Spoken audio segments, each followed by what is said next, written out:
It's April of 2022. Is now really a good time to buy a house? Well, stay tuned because today I'm going to give you 3 reasons why today is the best time to buy.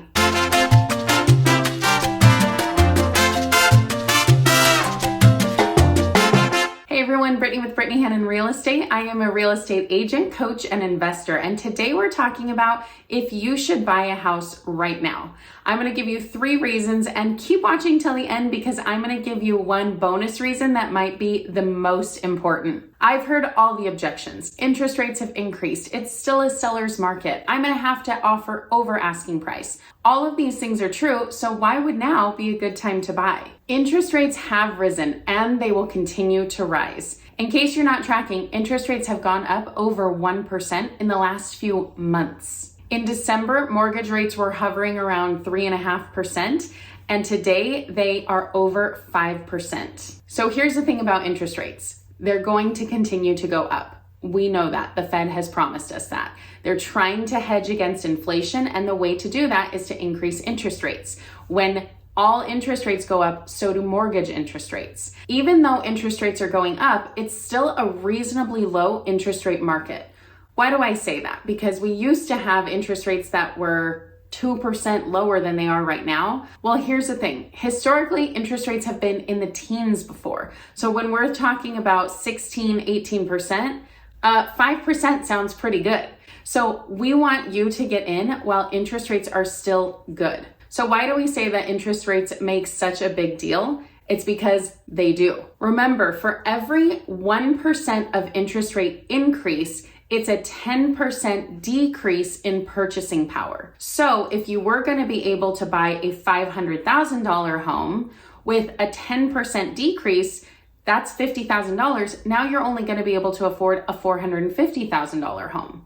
Think about that on a bigger scale. If you were going to buy a $1 million home with a 10% decrease, that's $100,000. Now you're only going to be able to afford a $900,000 home. That's a big difference. And when we talk about the fact that interest rates have gone up about 2%, you just have to double that equation. So if you were able to buy something that's $500,000, now you can only afford something that's $400,000. That makes a big difference, especially in this market where house prices are continuing to climb. Now, speaking of the market, it's still a seller's market. In this market, sellers are in the driver's seat. They know that there are so many buyers, and remember, it's supply and demand. There's very low inventory and a lot of buyers, so there's high demand. When there's low supply and high demand, that means prices go up. If we had more supply and less demand, prices go down. So if we had a ton of supply coming to the market and much less buyers, that's going to flip and prices are going to come down.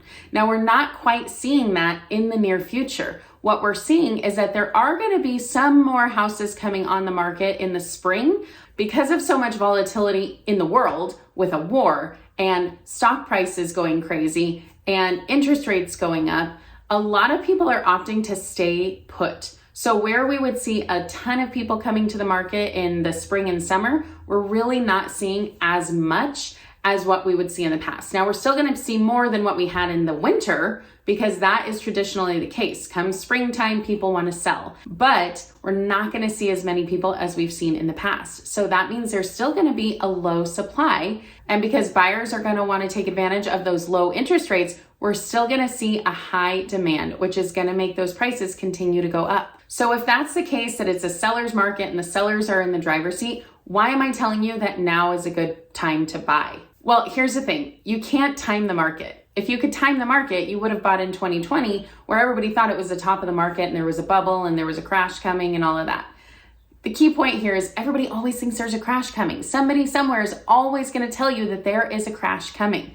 You have to look objectively. You have to look at the data. You can't be letting the headlines drive your decisions. Headlines do more to terrify than clarify. We're trying to clarify some things today. Well, the best time to buy would have been 50 years ago when you could have bought a house for a pack of gum. The next best time to buy is today because home prices are just going to continue going up. We see that historically as a trend. Some people say it can't go up forever. Well, have you looked at the last 50 years? It seems to be going up and going up and going up. So maybe it's not going to go at the same trajectory, at the same pace, but housing prices are still going to go up. People always will need a place to live. People always will need a place to call home. And so housing prices are going to continue rising because there's also a housing shortage. Especially if you live in my area, which is Southern California, there is a severe housing shortage. So people say there are going to be foreclosures coming to the market. There's these forbearances are going to run out, and now we're going to have a ton of foreclosures. That is not the case. We have such a housing shortage that even if all of these foreclosures came to the market, they would all be gobbled up in about a month. That's not enough inventory to move the needle. There's not enough inventory to have a crash. That's not enough inventory to even make prices come down. It may slow things down so that you're not having to offer $100,000 over asking, but you are still looking at home prices increasing. We need to adjust your expectations a little bit.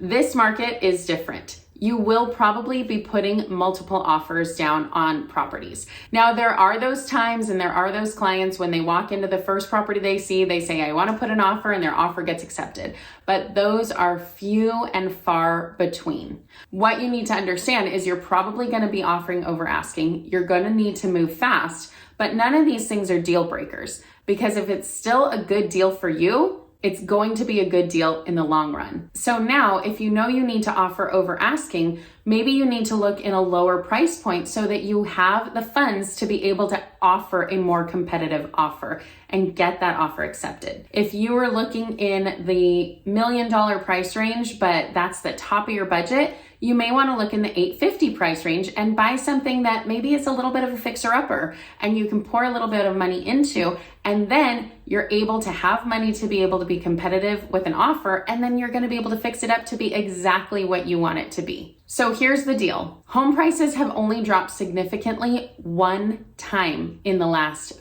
50 years. Don't miss the boat. If you wait, you're missing out on potentially hundreds of thousands of dollars of appreciation. The next objection is coming up, but before we get there, if you've been getting value out of this video, go ahead and smash that like button, hit subscribe, hit that notification bell so you get notified when videos just like this come out. Don't forget to watch till the end for the bonus of why now is still a good time to buy a house. Number 3, there's too much competition. Well, here's the thing. The rising interest rates may have discouraged some buyers. And so there are some buyers who are pulling out and waiting for what they think the market is going to drop.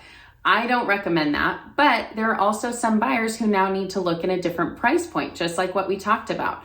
So if you're still in a different price point, now you have less buyers that you're competing against for the same house. Now, hear me when I say there's less competition. There's not going to be no competition. So you still have to be patient. You still have to understand that there are going to be people who are wanting that same house as yours. But this gives you an opportunity for your offer to stand out. The spring market is coming, and with that, there will be more homes coming up for sale. You can take advantage of that by being ready to write your offer.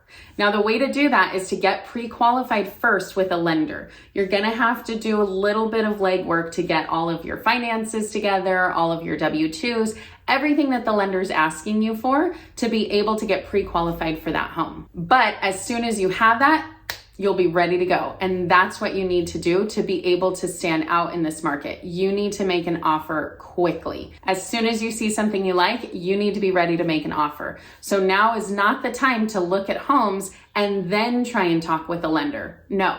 Getting a pre-approval takes a few days, sometimes a week, depending on how difficult it is for you to get all of your finances together. So you need to be ready to go. You need to have all of that done in advance. Of course, you need to be working with a good agent. If you don't have an agent, let me know. I can help refer you to great agents all over the country. So when we're talking about competition, we have to address the elephant in the room that is foreclosures. We mentioned it a little bit before, but let's take a little bit of a deeper look. So many people are talking about these forbearances coming to an end. Well, here are the facts. Most of the people who took out forbearance have already cleared that up. About 70% are no longer in forbearance. They've either adjusted their mortgage, they've refinanced, they just took out the forbearance just in case, and they were paying on it the whole time. There are going to be some people who need to sell for whatever reason. But because of the last 2 years, they likely have equity in their home to be able to do a traditional home sale and not need to do a foreclosure or a short sale. So if you're waiting for foreclosures to flood the market, don't hold your breath. This does mean that it might add to the inventory, but remember, even if we have a flood of foreclosures coming, it's not going to mean that the market's going to crash. It's not going to mean that prices are going to drop. What it means is that there's going to be a little bit less competition. Now remember, this doesn't mean that there is no competition. It just means that there's going to be less. You don't have to worry about your offer standing out in 45 offers. You only have to worry about your offer standing out in maybe 5 or 6. That's a good thing because it gives you a better chance, but remember, you still have to be competitive. It's still a competitive market. An important thing to remember in your journey in this market is to have patience. You're gonna be able to get a house, you're going to be able to get a house that you love, and you'll be able to be confident to know that you made a smart financial decision. So to recap, we talked about the 3 best reasons why it's a good time to buy right now. Number 1, interest rates are going up, so get in now while they're still relatively low. Number 2, you can't time the market, so now is a good time to buy even though it's a seller's market. And number 3, less competition, because the rising interest rates may have priced some people out of your price point. Coming into the spring market, we're gonna see some more inventory. So remember, less competition doesn't mean no competition, but less competition is still a good thing for you when you're buying. Thanks for watching this far. As promised, I have a bonus for you. The bonus reason why it's still a good time to buy is appreciation. Anytime is a good time to buy because you can afford the payments, because your house will appreciate over time. Even if there's a slight dip in the market, if you're planning to stay in your house 5 to 7 years, you're going to be fine. You're gonna see the market recover and improve, and soon your house is gonna be worth way more than what you bought it for. If you're thinking of buying, I can help. Click the link below and let's connect. Well, that's it for today's video. Thanks for watching. Check out one of these other videos about your home buying journey, and I'll see you in the next video.